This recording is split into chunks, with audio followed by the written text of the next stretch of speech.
Exciting topic today, customer service and live chat. As of today, depending on when you see this video, today when we're releasing this video, we have live chat on our website. So if you get on our website and you need any help, there's a live chat box right there. And you can actually talk to a U.S. citizen that lives in the U.S. right here in Missouri, that is a technician and knows what he's talking about when it comes to FASS fuel systems. That's the only thing I guarantee. And he can answer your questions. So there's a lot of great information on here. You know what? You have filters, you have pump. A lot of people think filter and pump. Can it really help me out? It can.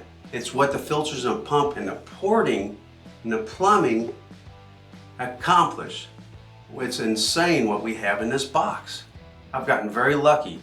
We were out to fix one problem, fix many problems, improve many things, and all that. But we have live chat, because remember this video where we actually found a chink in our armor, where someone, if they left it in the morning, a message in the morning at 8:30, let's say it was through the winter, where we get a lot of calls because people prepare after the storm, not before it comes in.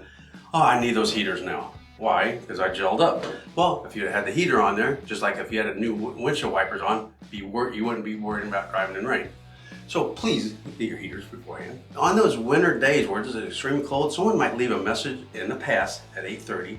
Our phones just keep ringing because we just picked up the next line. When it slows down, then we go back to those calls earlier. We found that chink. I didn't know that was happening. I'm sorry. Then we go back to those calls. Now what we're doing manually is when we hang up that phone, we already have an idea of what we're going to do. Even if the phone rings, this person left a message 20 minutes ago. Well, we can take care of this person if we take care of this one. Soon it's going to be like when you call an airline company and they tell you, oh, we have an hour and 23-minute wait. Just did this yesterday. Not with Southwest, because I don't fly them anymore because they want to be covered up between bites. Later on, you're going to be able to leave your phone number and your name, and you're not going to lose your spot. So that's the next thing that we're upgrading. Just an exciting department of customer service. Go to fastride.com and let's test the chat box.